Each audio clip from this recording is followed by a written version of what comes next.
Bună ziua frumoși mei scorpioni, bine ați venit dragii mei, astăzi vom face etalarea pentru luna decembrie. Am făcut niște schimbări, întâi am să vă povestesc ce se va întâmpla de acum înainte pe acest canal.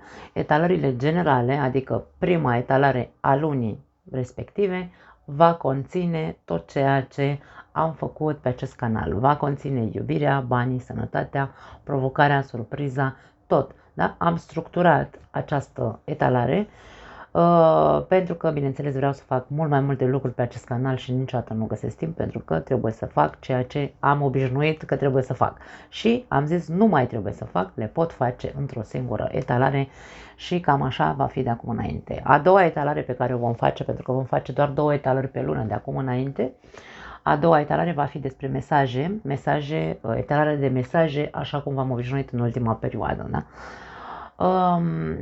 Etalarea este structurată în așa fel încât să scoatem o singură carte pentru fiecare arie, care va fi clarificată, bineînțeles, acea energie. Vom cere sfaturi pentru zona iubirii și pentru cei singuri și pentru cei care aveți o relație și, la sfârșit, cu acest minunat oracol, am achiziționat 2 seturi de cărți noi, cu acel oracol vom scoate un ultim mesaj sau un sfat, depinde ce vrea să iasă pentru fiecare zodie în parte, da? Bun, cam asta aveam de anunțat. Începem să vedem această etalare, bineînțeles că este valabilă pentru toți cei care aveți soare, lună, ascendent sau Venus în Scorpion. Deschidem etalarea cu o carte oracol care va reprezenta aspectul general al lunii decembrie pentru voi. Hai să vedem care este aspectul general al lunii decembrie pentru scorpionii mei frumoși. Vom încerca să lăsăm cărțile să iasă singure, dacă vor să iasă bine, dacă nu vom scoate noi. Ok, o agitație aici la voi în luna decembrie. Hai să vedem aspectul general al lunii decembrie pentru scorpioni.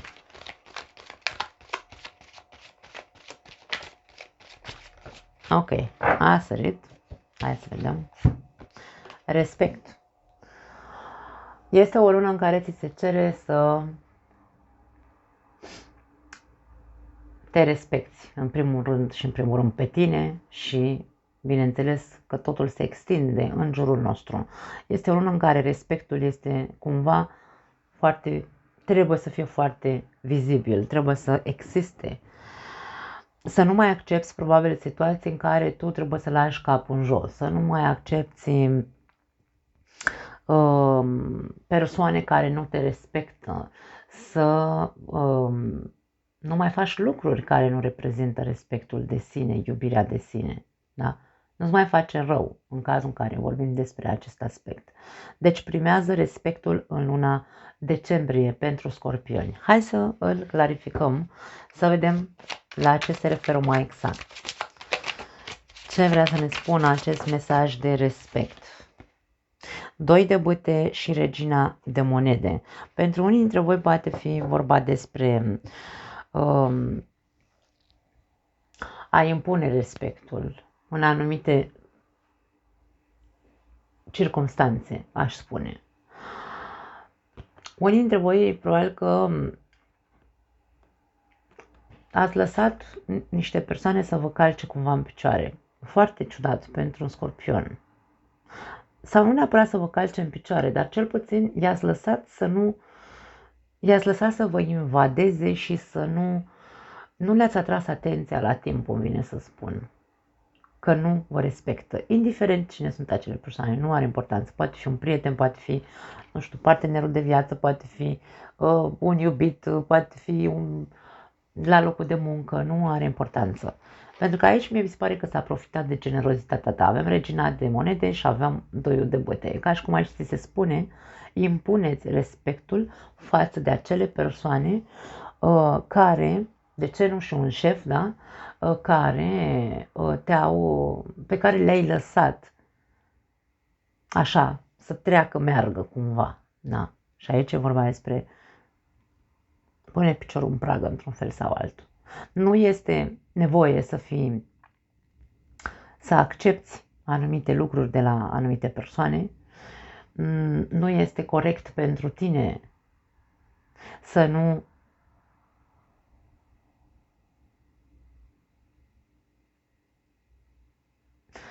Nu este corect pentru tine când vezi că se profită într-un fel sau altul. Eu asta simt aici să transmit. Așadar, aspectul general al lunii pentru Scorpioni este despre a impune respect sau a se ambiționa să-și zică sieși că nu mai trece peste anumite comportamente care nu implică acea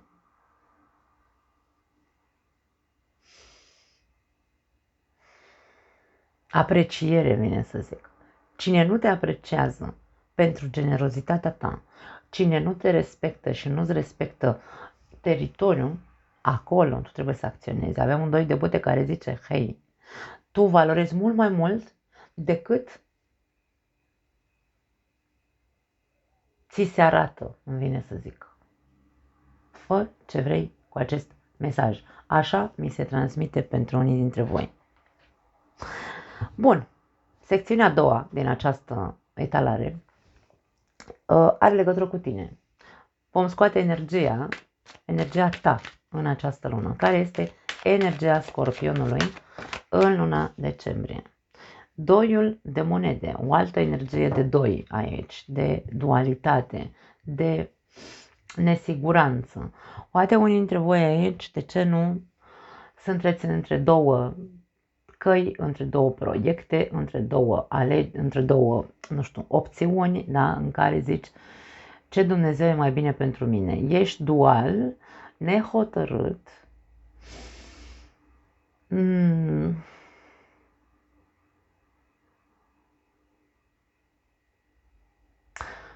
și cumva te văd jonglând cu două situații, pot fi două lucruri, două oportunități, două proiecte, după cum am zis. Hai să vedem la ce se referă. Energia ta aș spune că e de nehotărâre în principiu. Nebunul, wow. Ești nehotărât, nu știi dacă să-ți iei lumea în cap.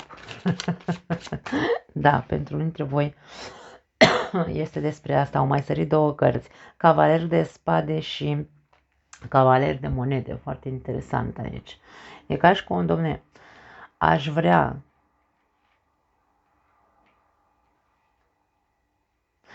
vrea și mâine să părăsesc un loc, o situație, o persoană, dar încă nu sunt sigur pe mine din punct de vedere financiar. Ar putea să fie pentru unii dintre voi. De-aia te văd încă susținând această situație. Energia ta este de nu pot în momentul de față să fac o alegere. De dorit îmi doresc.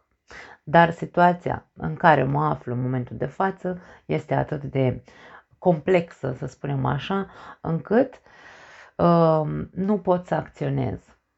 Trebuie să stau, să mai aștept. Este un soi de pragmatism, aș spune că energia ta este una realistă, de pragmatism, pentru că nesiguranța pe care o simți poate fi materială. Și atunci hotărăști să o iei încet, da?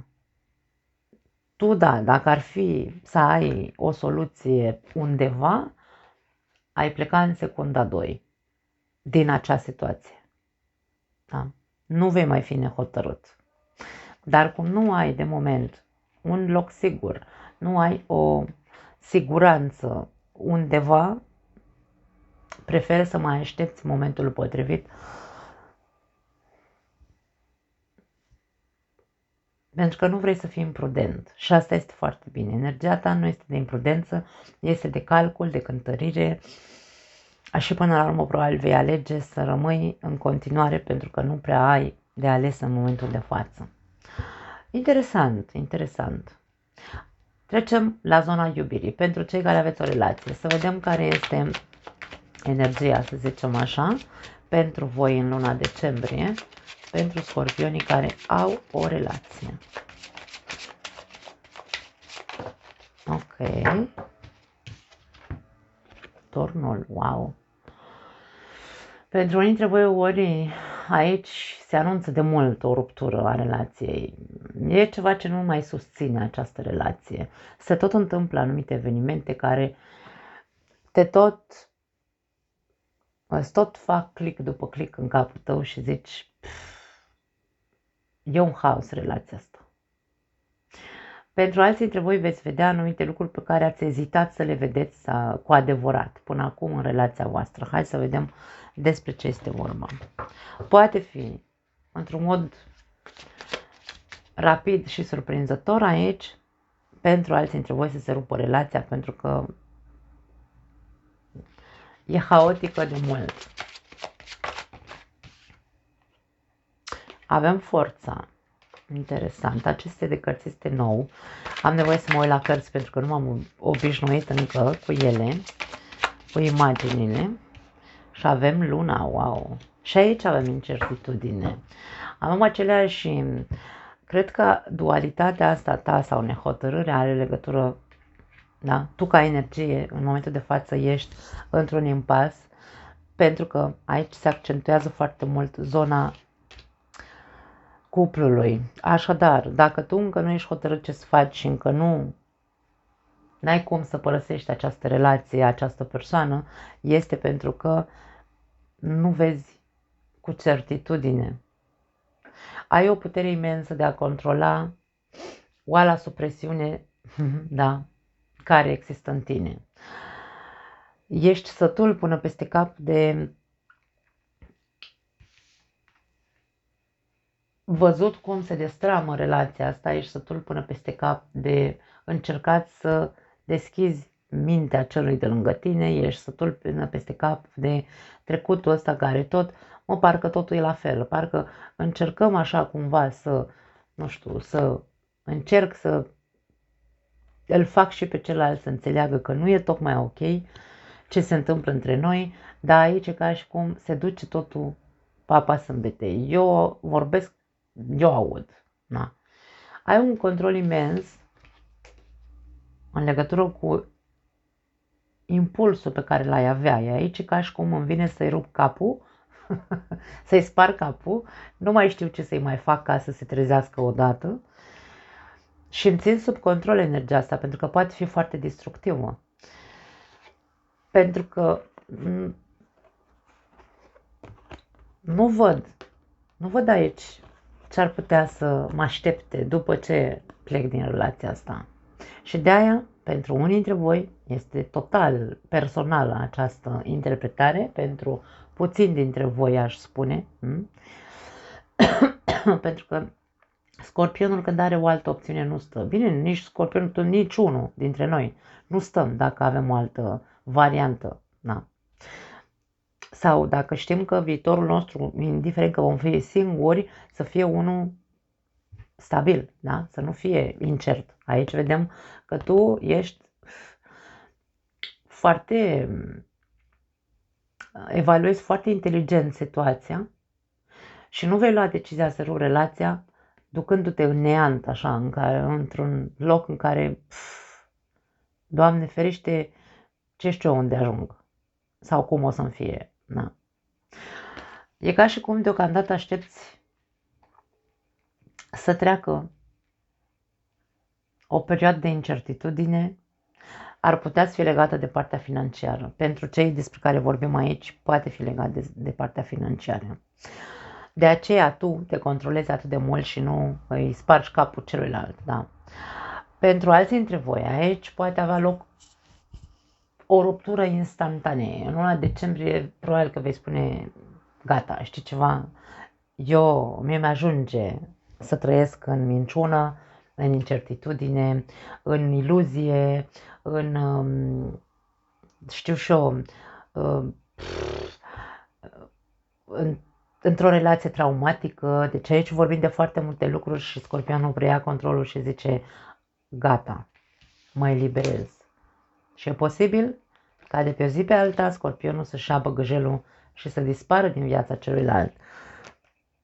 Atenție cei care sunteți partenerul Scorpionului, dacă vedeți această etalare, atenție, deschideți ochii la timp pentru că Scorpionul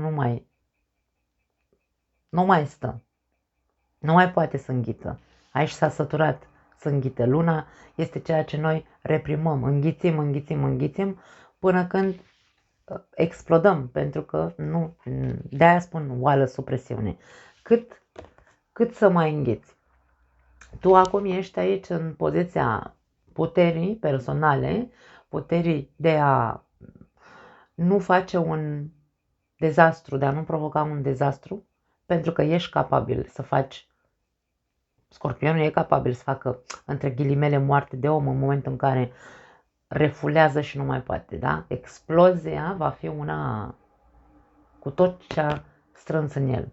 Așa este reacția scorpionică, da? În momentul în care ajungi la saturație și vedem acest aspect aici, pentru unii dintre voi. Da. Pentru alții dintre voi veți descoperi lucruri pe care n-ați putut să le descoperiți până acum. În legătură cu partenerul de viață sau în legătură cu relația voastră, da. Aici ceva iese la iveală, ceva ce s-a ținut în taină, într-un fel sau altul, sau în secret. Avem un aspect de luna decembrie, este una de dezvăluire de secrete în privința unuia sau a celuilalt. Țineți cont că se poate citi viceversa, întotdeauna putem să vorbim aici despre viceversa când vorbim despre cupluri. Da? Așadar, cam astea sunt variantele pe care pot să le văd, pentru că această combinație este una foarte interesantă și foarte potentă, aș spune. Nu este o lună ușoară din punct de vedere al cuplurilor. Pentru cei care, bineînțeles, aici, dragii mei, știți că aveți probleme, nu vorbim despre persoane care sunt ok. Bun, scoatem un sfat pentru voi de la acest minunat oracol, să vedem un sfat pentru scorpionii care se vor, hai să zicem așa, se vor confrunta cu o situație de genul ăsta, da? Hai să vedem un sfat pentru voi. Nu vrea să iasă.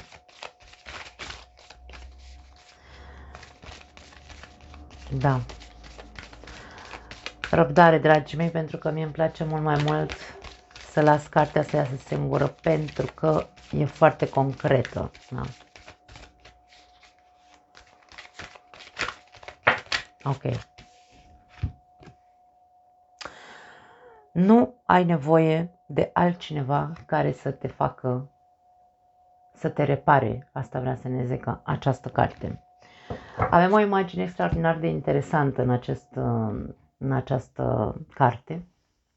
Avem o persoană care are o ceașcă în mână, o ceașcă lipită cu aur. Știți, acea legendă, sau mă rog, nu este o legendă, este o realitate. Japonezii făceau acest lucru, da? Orice lucru de valoare care pentru ei însemna ceva valoros, atunci când se spărgea, îl lipeau cu aur. Și exact acest, da? Aici avem cuvântul aur și aici avem acest mesaj pentru voi sau un sfat. Nu ai nevoie de nimeni care să te repare. Așadar, tu știi ce vrea să spună acest mesaj pentru tine. Indiferent că vei afla anumite secrete ale partenerului, poate ți-a ascuns ceva și atunci te vei prăbuși, poate fi, da? Te vei prăbuși instantaneu, poate vei fi într-un haos în care vei plânge, vei spune ce fac eu acum, dar probabil te vei controla sau te vei pune pe picioare destul de repede. Va fi foarte, hai să zicem așa, imprevizibil ceea ce vei simți. Va fi o chestie la care nu te așteptai, îmi vine să zic. Și aici vorbim despre acest lucru. Poate că vei muri. Fictiv vorbim, da, metaforic vorbind. Vei simți cum se prăbușește tot. Dar te vei repara. Pentru ceilalți este foarte clar acest fapt. Nu ai nevoie de nimeni care să te repare, pardon.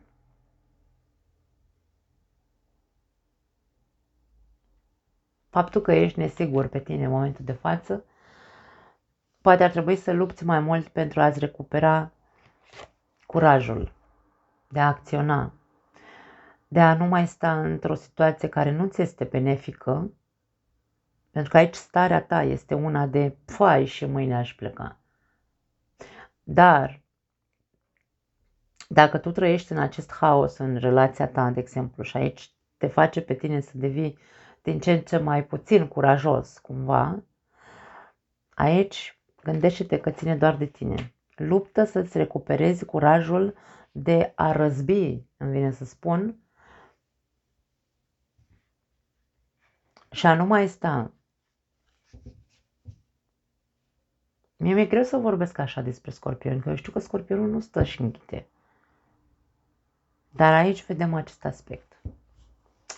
Da, hai să vedem, trecem la cei singuri, să vedem, dragii mei Scorpioni, voi cei singuri, să vedem care este aspectul amoros aici pentru voi în luna decembrie, ce se întâmplă din punct de vedere amoros pentru voi, ce se arată pentru luna decembrie, Scorpionul singur.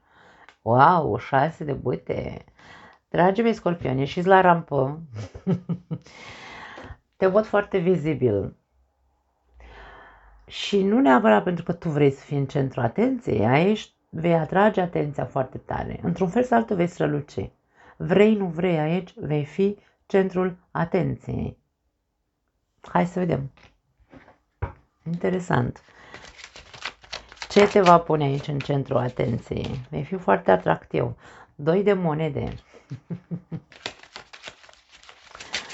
Îmi vine să spun că vei avea 2 opțiuni în luna decembrie. Și justiția. Foarte interesant. Aici e ca și cum intervine destinul sau justiția divină, dacă vrei, spune așa. Tu chiar dacă nu vrei să fii în centrul atenției, vei atrage foarte multe priviri. Și aici ai 2 opțiuni, ai 2 persoane care probabil vor fi interesate de tine în același timp. Va trebui să alegi. Va trebui să știi să alegi corect pentru tine. Nu-ți umfla ego foarte tare, să zici, mai ales bărbații, pentru că bărbații sunt așa când au nevoie de validare. Wow, am 2 gagici care se uită după mine sau, nu știu, uite, sunt interesate și așa mai departe, mă umflu aici de nu mai știu de capul meu. Nu, dragi mei, și fii și tu mai modest, așa îmi vine să zic, da? Aici ești frumos, ești strălucitor, vei fi foarte atractiv. Dar asta nu înseamnă că trebuie să mergi pe 2 fronturi, da? Aici avem această conotație pentru unii dintre voi, nu neapărat bărbați, pot fi și femei, de ce nu? Da. Așadar, cam asta este ideea din punct de vedere amoros pentru voi. Încercați să discerneți un pic, să vă țineți în frâu, este vorba despre un echilibru, țineți în frâu această energie de cuceritor, dacă vorbim despre faptul că tu ești cel care vrei să te pui în valoare, ca și cum îți pui hainele cele mai frumoase, nu știu, poate ieși în oraș mai mult sau poate, da, acum sunt sărbătorile, te duci la diferite reuniuni cu prietenii, da, Crăciun, Revelion, alte minuni pe care le sărbătorim în luna decembrie. Aici poate fi asta. Îmi pun hainele cele mai de gală pentru că am chef să cuceresc. Și când ai chef să cucerești, faci cucerire aici, mamă, nu o să știi ce să alegi. Pentru că o să fii în această energie de potență, de magnetism foarte mult. Și justiția vine și spune, hei, stai așa, stai. Șezi blând, ia-o încet. Dacă vrei doar o aventură, fii sincer, aici vorbim despre adevăr, da? Deci tu spune persoanei Iulea, nu vreau nimic serios. Sau vreau ceva serios. Dar comportă-te ca atare. Aici ca și cum atenție la aspectul ăsta de narcisism, aș spune foarte mult. Dar pentru cei singuri care, într-adevăr, nu aveți aici nicio legătură cu această îngânfare, aici e vorba despre justiția divină, vine și spune, ți ajunge cât ai stat așa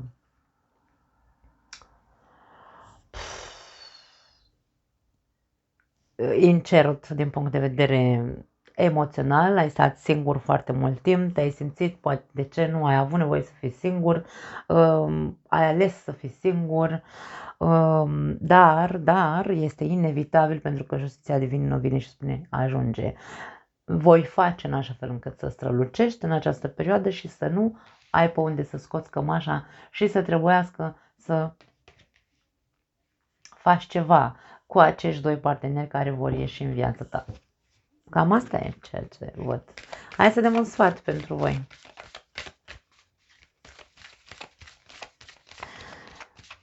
Când ai de ales, e de bine, nu?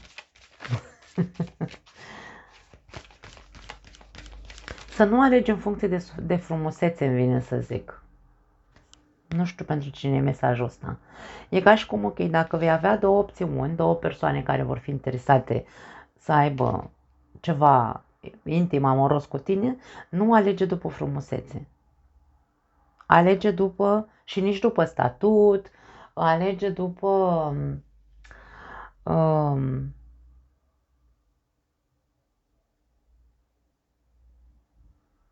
după sinceritate, îmi vine să zic. Pentru că tu intuiești foarte bine, citești foarte bine persoanele. Scorpionul este una dintre puținele zodii care citesc instantaneu o persoană. Așadar, alege-o pe cea care tu simți la nivel foarte profund că este corectă. Da. Pentru că vei percepe foarte multe lucruri, vei simți foarte multe lucruri. Hai să vedem care este sfatul pentru voi. Sfatul pentru scorpionii singuri. Ok. Apără-ți poziția. Foarte interesant aici. Apără-ți poziția.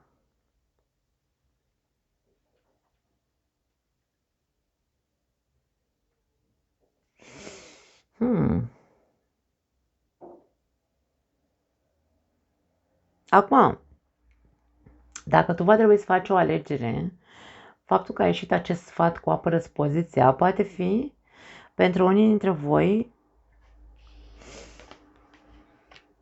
vorba despre, ok, dacă tu într-adevăr vrei să fii singur, indiferent că ai alte opțiuni, da, apără-ți poziția. Și justiția este o poziție de avem spada în mână, da? Ca și cum nu e corect. Nu vreau să fac asta. Când știu ce-mi doresc aici, da? Pentru ceilalți aici cu mersul pe două, jonglatul cu două persoane pentru că vrei să cucerești cât mai multe persoane, dacă tu crezi că te simți bine așa, na, eu ce să zic. Ideea nu este să îți aperi poziția de cuceritor și de jongleur aici, nici nu știu dacă e corect jongleur, nu sună așa franceză, jongleur. Da. Aici accentuați să-ți aperi poziția sau postura în momentul în care, da, poziția de cuceritor, în momentul în care ești foarte sincer și spui, da, domne, eu asta sunt, așa mă cheamă, asta vreau. Nu vreau nimic, nu vreau pirostrii pe cap aici, eu nu o să mă căsătoresc niciodată. Dacă vrei să fim doar amanți, uite, eu mai am încă o amantă, un amant și așa mai departe, eu ăsta sunt, da? Îmi apăr poziția cu sinceritate. Cine vrea să intre în viața mea știe că nu are cum să aibă ceva sigur aici. Este tot timpul dezechilibru, da? Aici sunt foarte sincer, îmi apăr poziția și zic, ăsta sunt. Dacă vrei așa, bine, dacă nu, îmi pare rău. Cam asta este ceea ce eu simt să înțeleg aici, da, din acest sfat. Da, foarte interesant. Hai să vedem, trecem la carieră, finanțe, proiecte, job și așa mai departe, da? Afaceri, fiecare cu ce aveți prin portofoliu. Hai să vedem. Pentru scorpioni au sărit două cărți, 4 de cupe și 8 de cupe. Ceva nu te satisface la jobul tău, în cariera ta, în afacerea ta, în proiectele tale, ceva nu merge cum ți-ar plăcea ție. Nu te văd satisfăcut, nu te văd mulțumit, ești și aici, ești cumva într-o zonă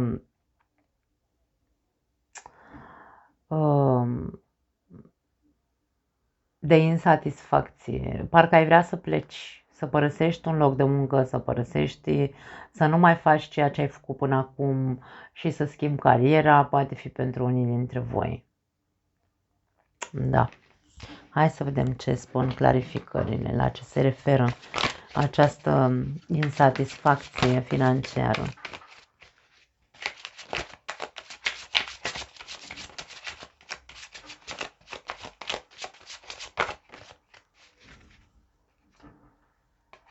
Pajul de monede, sunt bani puțini. La cât te faci, probabil că sunt bani puțini. Sau treceți printr-o perioadă complicată din punct de vedere financiar. Unii dintre voi poate nu aveți un job și aici bineînțeles că e ca și cum m-am săturat să stau așa, nu știu. Aici aveți, resursele voastre sunt foarte slabe sau foarte, hai să zicem, inexistente. Ai acces la puțin bani. Într-un fel sau altul, nu dispui de bani. Nu este o lună în care să existe abundență. Aici avem 5 de bâte și avem 10 de spade. Aș spune că dacă tu te hotărăști, pentru că aici te văd cu un impuls de a pleca, 8 de cupe ne poate arăta această imagine. De faptul că sunt atât de sătul încât mi-aș lua lumea în cap. Că n-am un job, mă duc și-mi caut, nu știu, ceva care să-mi placă, pentru că 8 de cupe se îndreaptă către 9 de cupe, da? Chiar dacă ar fi pe bani mai puțin la început. Dar aici avem o chestie de foarte multă, și aici avem incertitudine. 5 de bâte este o carte a acum aș face, acum n-aș face, acum m-aș duce, acum nu m-aș duce. Ești într-un conflict, îmi vine să spun, în interiorul tău și din punct de vedere financiar. Să părăsești jobul ăla, să faci o altă carieră, aici ceva se întâmplă. Ceva se întâmplă. 10 de spade ne arată faptul că nu treci printr-o perioadă bună din punct de vedere financiar. Dar în același timp este ca și cum în această lună decembrie vei simți cel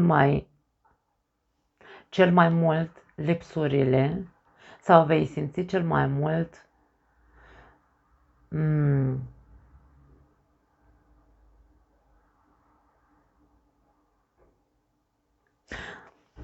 excesul de analiză și faptul că încă nu te-ai hotărât să părăsești acel job, acea carieră, acea situație. E ca și cum, într-un fel sau altul, ți se va umple paharul ca să ți se demonstreze, da? Presiunea va fi una destul de mare din punct de vedere financiar. Poate mai multe lipsuri ca până acum sau mai multe neplăceri din punct de vedere financiar, încât să te facă odată să vezi că trebuie să ieși din contradicții și că trebuie să iei o decizie. Îți place sau nu-ți place, va trebui să iei o decizie probabil începând cu 2025, în ianuarie. Pentru că presiunea va fi atât de mare încât o vei simți ca un fel de tragedie. Asta m-a pus la pământ, nu mai. Dar este bomboana de pe colivă, cum se zice, se termină sau va trebui să se termine. Va fi finalul, va fi bomboana de pe colivă ce se va întâmpla din punct de vedere financiar în această lună, pentru că este o zonă, o arie a vieții tale în care tu trebuie să fii analitic și să vezi dacă mai merge așa cum a mers până acum. și vei ajunge probabil la o concluzie că nu mai merge așa și că ceva trebuie să faci. Trebuie să pleci. Trebuie să te îndrepți către o altă zonă. Cu toate că poate e ceva ca un fel de nou început, pentru că avem un paj. Da? E ceva ce trebuie încet construit. Putem să vorbim despre un nou proiect către care ai putea să te îndrepți, cu toate că ești nesigur că ar putea să funcționeze pentru că este multă competiție. Cinciul de bâte poate fi o carte a competițiilor. E multă competiție pe piață în ceea ce tu ți-ai dorit să faci și asta te menține în zona în zona de contradicție și în care tu zici n-are cum să meargă, ești foarte prăpăstios. Aș spune că nu e momentul să fii prăpăstios, aș spune că e momentul să analizezi în profunzime, pentru că aici ceva din punct de vedere financiar se va întâmpla. E ca și cum vei pierde și acel puțin pe care îl ai. Da, n-are cum să fie pentru toată lumea, dragii mei. Vă dați seama că e absurd să putem afirma că e pentru toți scorpionii. Nu. Bun. Trecem la partea cu sănătatea. Să vedem cum se arată zona sănătății pentru scorpioni în luna decembrie. Ok, avem două cărți și aici. Avem Împăratul și Lumea. Interesante arcane pentru sănătate.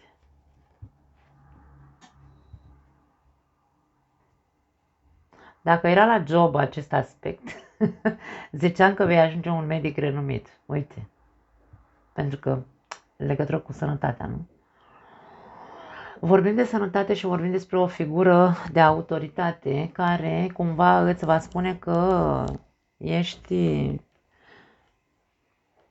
pe cale să ajungi într-un fel sau altul, vine să spun, la un colaps.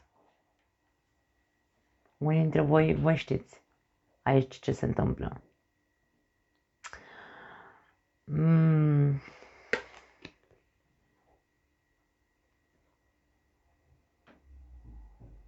Poate fi, pentru unii dintre voi poate fi închiderea terminarea unei perioade complicate din punct de vedere al sănătății. Poate fi pentru alții dintre voi. Hai să cerem clarificări, ca să vedem mai... E ca și cum preiei controlul asupra sănătății tale. Frumos, da, 10 de cupe. Preiei controlul asupra sănătății tale.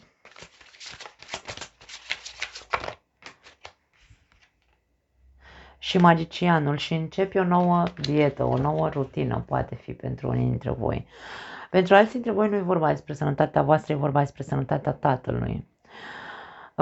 Ori voi sunteți cei care veți prelua aici, veți avea mâna foarte, hai să spunem, mână dură, așa, într-un fel sau altul, și vă veți impune în fața tatălui vostru și veți spune că dacă nu termină cu prostiile, că poate, nu știu, nu se alimentează bine sau nu știu, habar n-am, ceva nu face bine și voi veți prelua controlul și aici veți fi foarte stricte, ca și cum voi îi veți face piața într-un fel sau altul sau îi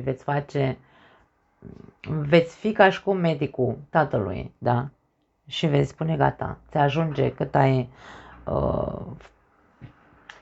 făcut, ți-ai neglijat într-un fel sau altul sănătatea și preiei tu controlul și vei face aici probabil un mare bine, pentru că nu vedem lucruri dezastruoase, da? Și pentru cei care am zis că se închide aici un proces probabil complicat din punct de vedere al sănătății, te văd foarte disciplinat în a recurge la toate, hai să spunem așa, motivațiile, pentru că ești foarte motivat, te văd foarte motivat să faci schimbări în cum ai grijă de tine. Cam asta e ceea ce pot să spun. Bun. În legătură cu provocarea lunii și surpriza lunii, nu se vor mai numi așa aceste categorii. În loc de provocare avem o întrebare care zice așa: la ce ar trebui să fii atent în luna decembrie? Da? La ce ar trebui să fie atent Scorpionul în luna decembrie? Steaua. La intuiție, inspirație, idei originale, vei avea o conexiune într-un fel sau altul astrală, îmi vine să spun, da? Nu știu dacă are sens. Tu vei percepe anumite lucruri la care trebuie să fii foarte atent. Vise pot fi pentru alții dintre voi. Atenție, aici vorbim despre, poate pentru alții dintre voi sănătatea. Trebuie să fii atent la sănătate, să fii acolo foarte, foarte axat, așa cum am zis aici. Încearcă să fii disciplinat. Pentru că aici e vorba despre o vindecare. Ca să te vindeci, să fii atent la sănătatea ta, intenția e să te vindeci, da? Dar aș spune foarte mult, aș pune accentul pe strălucire, pe intuiție, pe idei originale ieșite din comun, pe vise, pentru că ceva ți se va comunica și tu va trebui să dezvălui ce vrea să ți se spună printr-un mesaj astral, îmi vine să zic. Na, uite ce interesant avem aici acest concept. Hai să vedem. Avem temperanța și 6 de monede. Din nou o carte de echilibru și vindecare.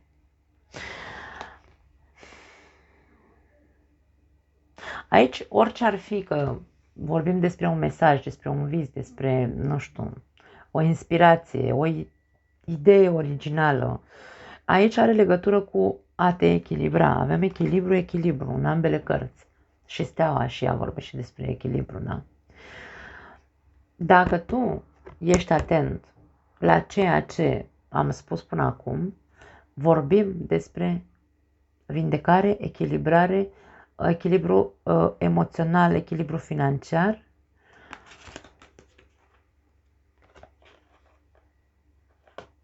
Dar Steaua este un astru care se vede doar noaptea, da? Și ca și cum ridică-te și pune-te în evidență într-un fel sau altul.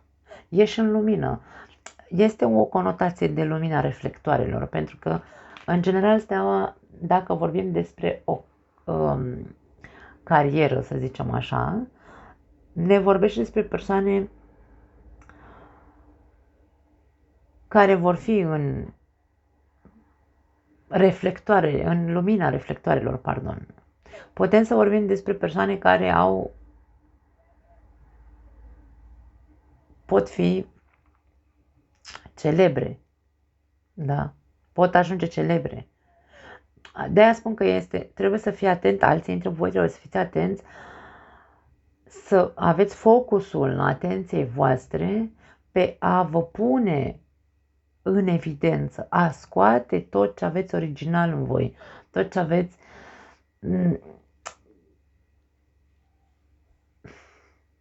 inovator. Steaua ne vorbește despre inovație. Da?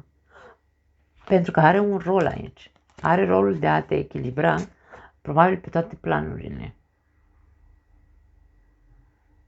De a te vindeca, dacă vorbim despre sănătate, de a te pune pe picioare din punct de vedere financiar, pentru că aici văd că nu e tocmai ok pentru unii dintre voi, de a intuiția ta să fie ca să poți să interpretezi dacă e acele vise probabil care le vei avea, vei găsi într-un fel sau altul răspunsuri care te vor face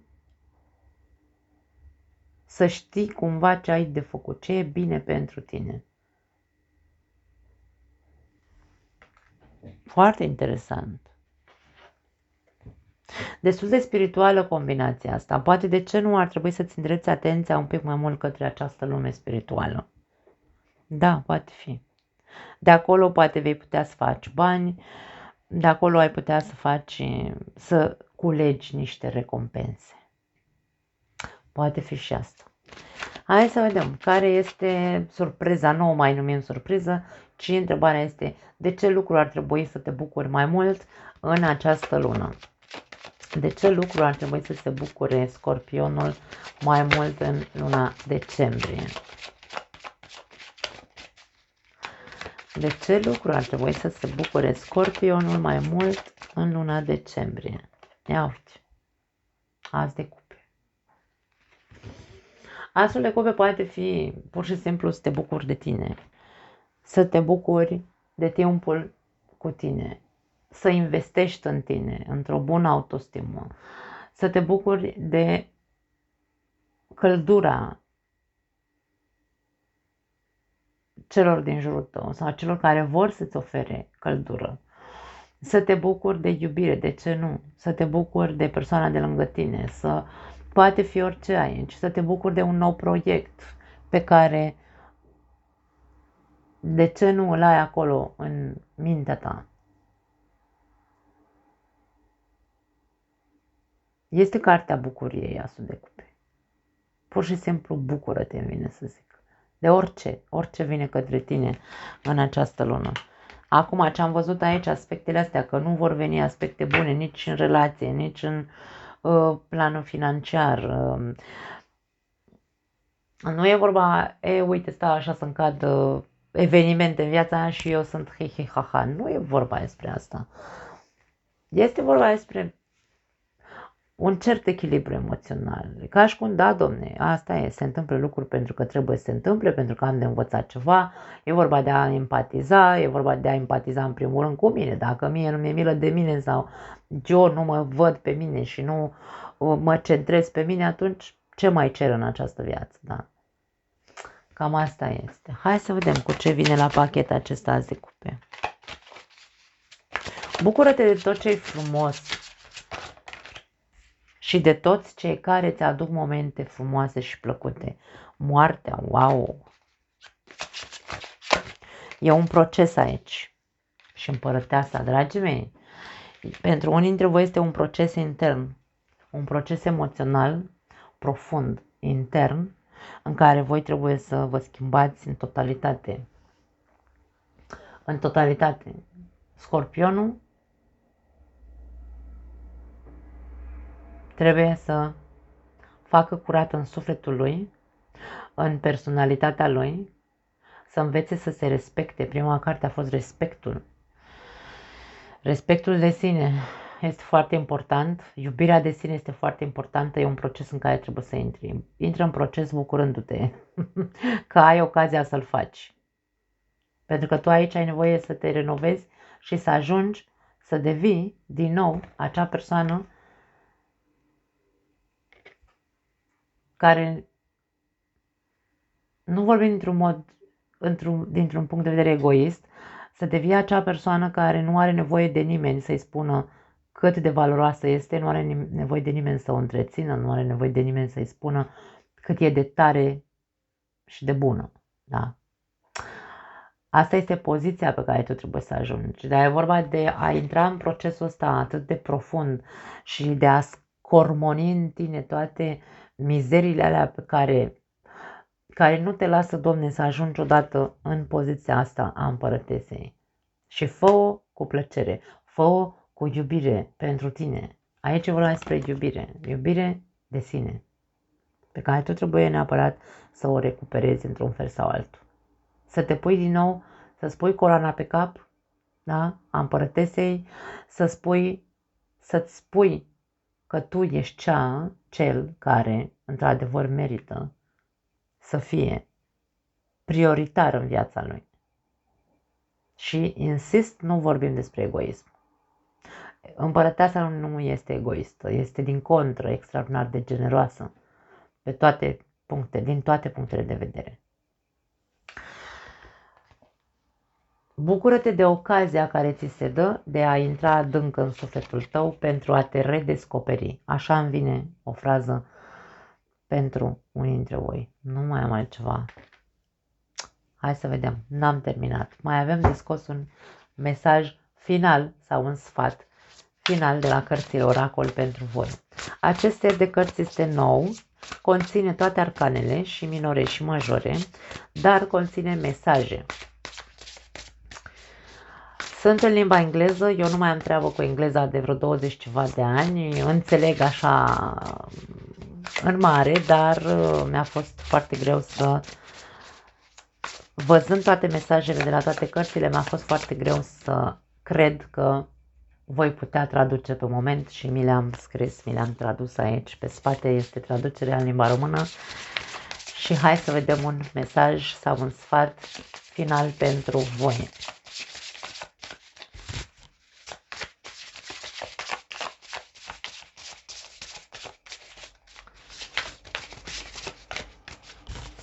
Da, nu vrea să iasă. Un sfat sau un mesaj final pentru Scorpion. La voi nu vrea să iasă.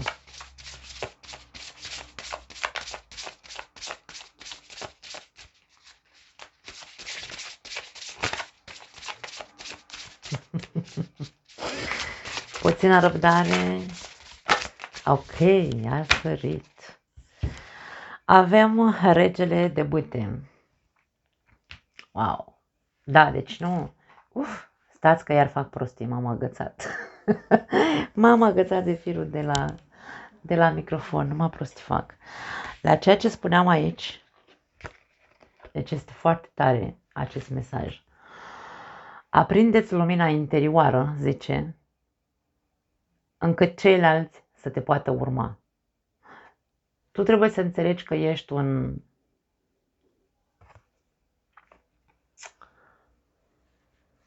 hai să zicem așa, un exemplu. Îmi vine să zic impulsator, dar nu e corect spus. Nu vine cuvântul acum. Tu ești ca un ghid pentru ceilalți. Și atât de tare te-ai stins aici în ultima perioadă. Nu mai ghidezi pe nimeni, nici măcar tu nu te mai ghidezi pe tine. Și ai nevoie să faci acest lucru. Ai nevoie să intri în procesul ăsta. Ca să poți să te recuperezi, să te regăsești pe tine, să renaști, pentru că tu ești semnul renașterii. Ce facem aici? Aprindeți lumina interioară încât ceilalți să te poată urma. Nu cred că are nevoie să fie explicată această frază. Nu mai am altceva pentru voi. Foarte tare. Etalarea ca întotdeauna pentru scorpioni. Vă pup, dragii mei, vă iubesc. Ne vedem data viitoare. Ciao!